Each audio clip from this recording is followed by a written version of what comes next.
Ok, comencemos. Esta mañana vimos lo que eran las redes neuronales con Lisette. En esta tarde yo voy a tomar uno de los temas que ella, por cuestiones de tiempo, no pudo presentar, y es la de las regression trees, los árboles de regresión. También son conocidos como árboles de clasificación o árboles de decisión, y lo que pretenden hacer es construir una estructura de árbol que al final, en cada hoja, permita tomar un tipo de decisión o algún criterio de regresión, por ejemplo. Sin más, en esta ocasión estaremos viendo solamente R, no tengo nada de presentación. Ok, estos son los paquetes que voy a estar utilizando en esta tarde. Y esta opción quizás sea nueva, pero eso lo que me permite es quitar la notación científica de algunos números. A veces cuando los números son grandes le ponen notación científica, y aunque es muy buena esa notación, ahora mismo no nos interesa tenerla, y con esto yo puedo evitar tenerla y ver el número completo. Yo voy a tomar esta primera parte para explicar de manera bien sencilla qué es un árbol de regresión. Encontré un material muy bueno desarrollado por Joseph Steimer de StatQuest. Aquí les voy a dejar el link del video. Y lo que hice fue tomar el video que va haciendo y aplicarlo a esta base de datos que de manera bien diligente me tomé la libertad de inventarme. Vamos a ver cuál es el efecto de la efectividad de una droga dependiendo de la dosis. En esta pequeña base de datos tenemos solamente 4 variables, en las que la primera es la dosis por miligramos, y luego un indicador del efecto de esa droga de 0 a 100, y la edad y el sexo de los individuos que tomaron este medicamento. Rápidamente pude crear un pequeño gráfico de la distribución de la dosis y el efecto. Vemos que tiene esta forma. Es bastante peculiar y diferente, que si fuésemos a crear un ejemplo, un modelo lineal, a ver, digamos que no queda tan bien. Lo que me está diciendo vendría siendo el efecto promedio de todas estas, el efecto promedio, que sería de 42%, me parece que es, de esta medicina. Entonces, sería idealmente, yo pudiese agrupar estos diferentes clusters que yo tengo, y así crear un modelo para cada uno, o en este caso, decir cuál sería el efecto promedio para cada uno de esos grupos. Por ejemplo, yo pudiese ver cuál es el efecto que tiene tomar una dosis entre 0 y 10, y otra que vendría siendo entre 14 y 20 y algo, 25, y así dividirlo para así saber cuál sería el efecto, de esta droga. Eso lo podemos hacer mediante nuestro árbol de regresión. Lo que vamos a construir, bueno, así se vería este árbol. Lo que me está preguntando aquí, me está diciendo varias cosas. Lo primero es que para la muestra completa, el 100% de la muestra, el efecto promedio es de 38%, la efectividad promedio es de 38%. Y eso va a depender de si la persona está tomando más de 33 miligramos o no. Si toma un medicamento mayor o igual de 33 miligramos, entonces su efecto promedio va a ser de 57, y en este nodo en esta hoja, que es el final, tengo un 23% de la población.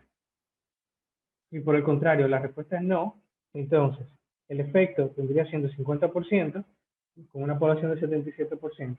Ahora, a esta cantidad de personas, si la dosis es menor que 12, entonces la efectividad de la droga va a 9.6, donde tengo el 23% de la población.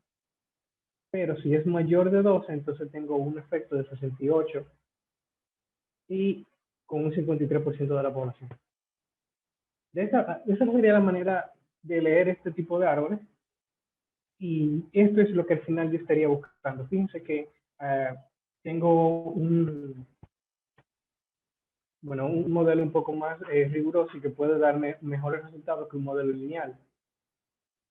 Entonces, la pregunta natural que esperaría que todos me hicieran en este momento sería, ¿cómo yo encontré ese 33?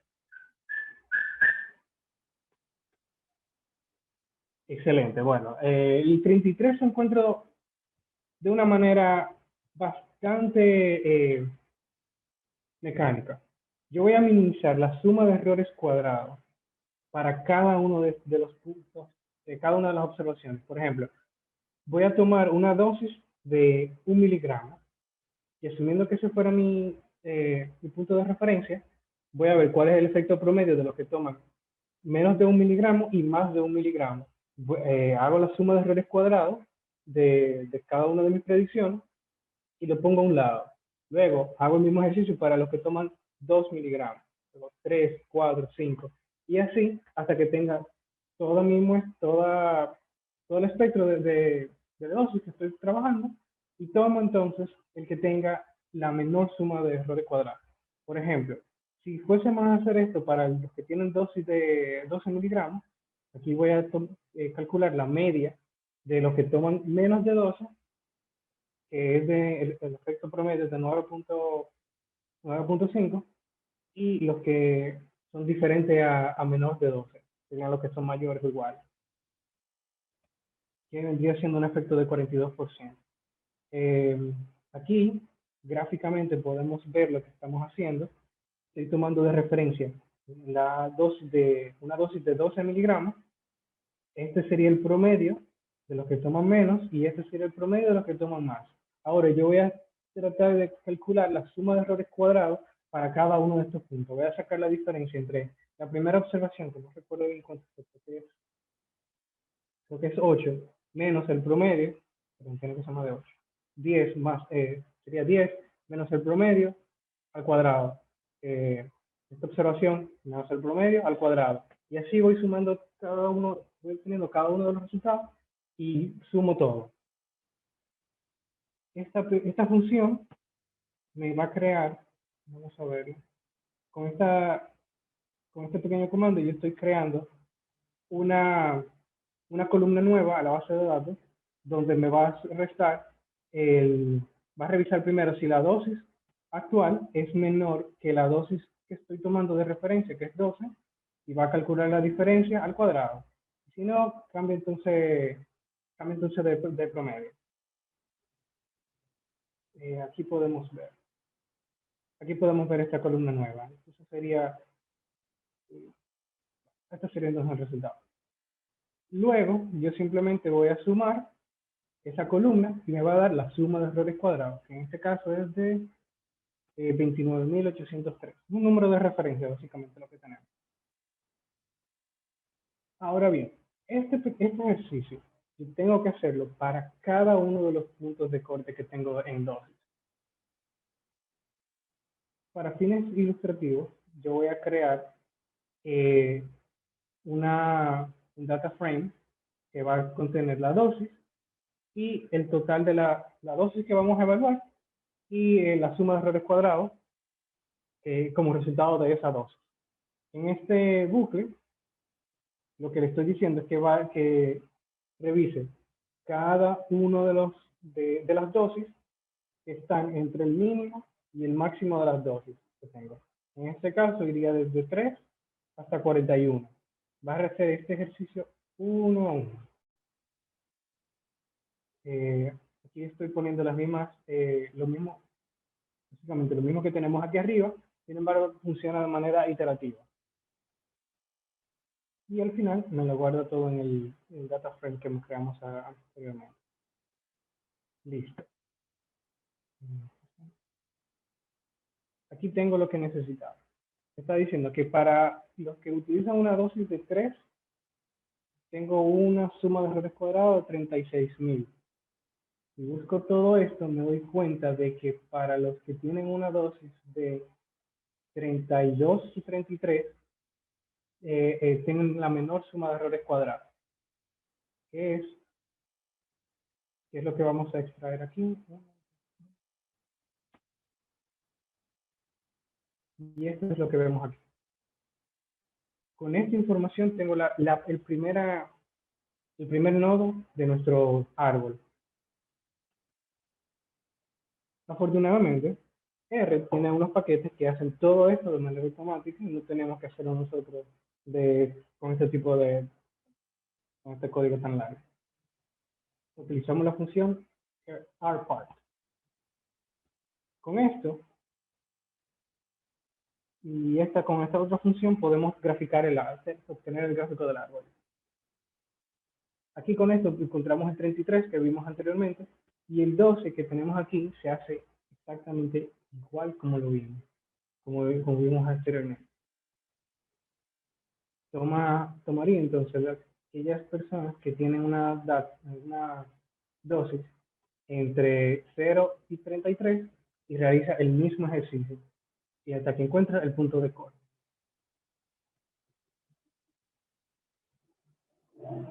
Hasta ahora, ¿alguna pregunta?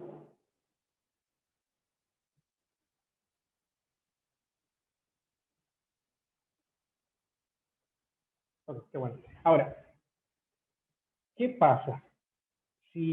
O sea, hasta ahora nosotros hemos visto esto y creo que es bastante sencillo cuando es solamente una variable. ¿Qué pasa si tuviésemos más de una variable? En el caso de nosotros, en esta base de datos tenemos 3 variables explicativas. Lo que hace esta función, perdón, es que toma todas las variables que nosotros le vamos a especificar de este lado y va a hacer el mismo ejercicio que hicimos aquí arriba, pero con cada una de las variables. En el caso de que nosotros tenemos 3, va a ser primero con dosage, luego con age y después con set. Va a buscar para cada una de esas variables va a encontrar el error, la suma de errores cuadrados mínimo y lo va a tener a un lado y luego va a comparar este mismo número para los 3 variables y toma entonces el mínimo de esos 3 y ahí tiene el primer nodo. Luego hace lo mismo con las otras variables y con los diferentes puntos de corte. De esa manera tienes un árbol un poco más estructurado. Y eso lo vamos a ver en una base de datos de precios de hogares. Otra vez un modelo hedónico, pero en lugar de que sea un modelo de mínimos cuadrados, vamos a utilizar unas regresiones un árbol de regresión. Esta parte la estoy tomando de la Universidad de Cincinnati, del señor Bradley Buckner. Él tiene una página muy, muy interesante que lamentablemente ya no la está actualizando tanto. Lo último que tiene posteado me parece que es de 2010, bueno, antes de 2020. Pero tiene un muy buen material de lo que es R, estadística en general y Machine Learning también. Entonces, veamos veamos nuestra data. Esto, Einshausen, es una base de datos que tiene, bueno, son dos bases de datos. La primera es la base de datos cruda, con algunos valores perdidos, algunos valores atípicos y variables que no están completas, que es muy, muy buena la base si quisiéramos trabajar con ella para rellenar esas observaciones que tenemos. Pero tiene otra base de datos que es esa misma base de datos ya limpia. Nosotros vamos a utilizar la que ya está limpia, que vendría siendo esta. Vamos a usar solamente, es una base de datos que tiene 82 variables y como 2000 y pico de observaciones, bueno, 2900 observaciones. Nosotros solamente vamos a estar utilizando estas variables que están aquí, estas 7 variables. Vamos a hacer una partición del 70% para nuestra base de entrenamiento y el 30% restante para la prueba. Con este comando bien sencillo, podemos tener lo que sería el árbol de regresión que utiliza todas las variables. Con el punto de nota que utiliza todas las variables diferentes a... Bueno, sigue pensando. Al final nosotros lo que vamos a tener es un árbol que, aunque puede ser muy bueno y efectivo, tiene un pequeño problema, y es el problema, ya está saliendo, y es el problema de que, del overfitting, que como habíamos visto en anteriores clases, lo que me está diciendo es que tiene un sesgo bien pequeño, pero una varianza muy grande. Aquí ya lo podemos ver. Ahora sí ya lo podemos ver. Como aquí al final se lee de una manera similar a la que estuvimos leyendo el gráfico anterior. Como pueden ver aquí abajo, tiene el valor estimado de cada una de las casas que cumple con las características que fueron positivas. ¿Qué más le puedo decir? Bueno, de aquí les puedo decir del tema del sesgo, del bajo sesgo y de de la alta varianza, que es lo que nos da una sobreespecificación. ¿Cómo pudiésemos entonces corregir esa sobreespecificación? Podemos simplemente quitar algunos nodos. Podemos cancelar los últimos niveles y ahora tenemos un árbol que no es tan grande, es más pequeño, lo que entonces me va a aumentar un poco más la varianza, perdón, el sesgo, y me va a disminuir la varianza. Y me va a disminuir la varianza. Pero si sigo con eso, entonces voy a seguir subiendo, subiendo y recortando cada uno de los nodos de este árbol hasta que simplemente no tenga nada. Entonces, ¿cuándo vendría siendo la cantidad de nodos óptimos que yo voy a recortar? Aquí es donde entramos con el parámetro de complejidad. Yo voy a penalizar el árbol por cada nodo que construya. De esa manera, voy a obligarlo a que tenga, como quien dice, la cantidad óptima de nodos. En este caso, lo, eh, esta función lo que va a hacer es que me va a, perdón, voy más arriba. Rpart va a crear el árbol utilizando una validación cruzada de 10. O sea, va a crear 10 modelos y de ahí entonces genera diferentes analíticas, como por ejemplo esta, del parámetro de complejidad. Aquí abajo me dice cuál es el parámetro de complejidad que está utilizando y esta es la cantidad de nodos que yo vendría teniendo para cada uno de los niveles de diferentes niveles, los niveles, diferentes valores del parámetro de complejidad. Y aquí en el eje Y tengo la sumatoria de errores al cuadrado. Entonces, si se fijan, hay uno en particular que tenemos esta línea punteada y esta línea lo que me está sugiriendo es que puedo utilizar este nivel de parámetro de complejidad que me va a dar 9 nodos y que tendría mejores resultados que el árbol que estoy utilizando ahora. Esta línea es conocida como la regla de una desviación estándar, que lo que busca es una desviación estándar del mínimo del resultado de la validación cruzada. Podemos encontrar toda esta información utilizando esta línea de comando, y aquí efectivamente yo veo que para este valor yo tengo este error. Vendría siendo una desviación estándar. Si utilizo este, este valor del parámetro de complejidad para poder asignárselo a esta función, necesito agregar este otro argumento en el que creo una lista con todos los argumentos en el que quiero cambiar que están por default. En este caso vamos a cambiar solamente el parámetro de complejidad. Y aquí, ojalá que sea un poco más rápido. Bueno, al final tendríamos el mismo árbol, solamente que en lugar de tener 12 nodos, ahora va a tener 9, que fue lo que le pedimos ahora.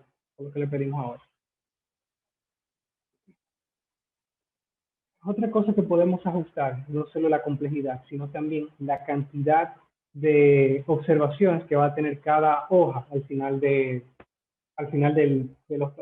árbol.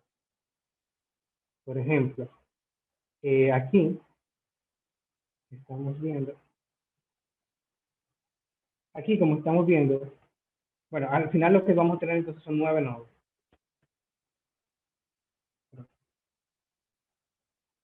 Como les comentaba de la mínima de observaciones, aquí nosotros tenemos un 7%, un 22%, un 20% de las observaciones. Podemos nosotros especificarles que este número cambie. Por default, cada una de estas hojas tiene por lo menos 20 observaciones, pero esto podemos cambiarlo. Cuando hacemos que sean menos observaciones, tenemos un árbol más grande porque tiene que hacer más divisiones, más nodos, perdón. Si lo hacemos más grande, entonces tenemos menos nodos. Y otro parámetro que podemos modificar es la cantidad de nodos que tiene el árbol, cantidad de niveles, pues como quien dice hacia abajo que tiene. Para ver estos efectos, yo lo que voy a hacer es una matriz de parámetros. Me va a construir una observación con si el min split sea 5, el max depth sea 8, y luego, bueno, vamos a hacer min split va a ser una secuencia desde 5 a 20, como lo especifiqué aquí, y va a ir aumentando de 1 en 1, y va a estar acompañado de siempre el valor de 8. Cuando 8 se repita 20 veces, entonces va a cambiar el max step a 9 y va otra vez a hacer el min split de 5 a 20. Y así sucesivamente hasta que max depth llegue a 15. En total voy a tener entonces 128 modelos. Esto lo puedo hacer rápidamente con este bucle que tengo aquí. Y me toma un poquito para llegar a la conclusión. Ahora voy a realizar dos funciones nuevas que lo que van a hacer es extraerme el parámetro de complejidad más que está asociado a la suma de errores cuadrados más pequeña y me va a decir cuál es. Aquí yo tengo la suma de errores cuadrados más pequeños de los 128 modelos. Lo que me está indicando aquí es que con un min split de 12 y un max depth de 9, tengo el modelo con menores errores cuadrados. Puedo construir este modelo aquí. Y eso.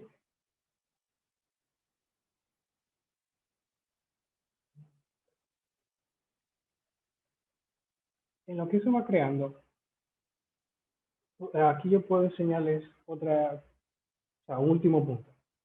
Hemos creado diferentes modelos, pero realmente no hemos evaluado. Solamente sabemos que tiene una menor suma de errores, pero no sabemos cuál es el performance para las muestras que están fuera de la base de datos de prueba. Con eso entonces lo podemos ir haciendo. Profesor, tengo una pregunta ahí muy breve. En digamos, el paquete LearnPart, al utilizar el método ANOVA, los grados de libertad que está utilizando son iguales que en el enfoque de la regresión, que son como n, creo que era el número de parámetros -1, algo así, o sea, en el método tradicional de regresión, pero en este caso, ¿cómo aplica, digamos, ese tema? ¿Cuántos grados de libertad se utilizan? Realmente no me hice esa pregunta antes de presentar esto, si lo quiera lo puedo revisar, pero en la documentación del paquete lo podemos encontrar. Generalmente, bueno, entonces ahí lo... Generalmente en esta función tiene, hay que buscar en dos sitios. Primero que nada en la función como tal y aquí en controls. Aquí, part control. Aquí podemos Ok. quizá encontrar esa información, pero yo te puedo mencionar eso más adelante en la vida. Ok, está bien, muchas gracias. Siempre. Bien, entonces para la evaluación vamos a evaluar primero que nada el modelo sugerido, que fue el que utilizamos en usamos 9 nodos. Al final tenemos un RMSE de 40.518 y para el óptimo, que es el que acabamos de revisar ahora mismo, es de ligeramente inferior de 39.000. Quiere decir que en promedio yo estaría equivocándome con el óptimo entre más o menos $39.000, ligeramente inferior que el sugerido del principio. Este tipo de modelos es muy interesante para data que no, o sea, no tienen unos patrones lineales, no tienen relaciones lineales o son un poco complejos.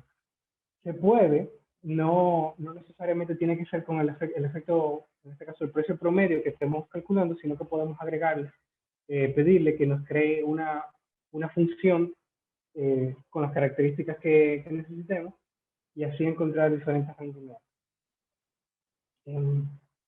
Creo que hasta aquí es lo que le puedo decir. La clase es un poquito breve porque solamente queríamos presentarle estas dos herramientas, tanto en la parte de la teoría como ahora en la práctica. Así que si tienen alguna pregunta, yo sería feliz y contento de recibirla.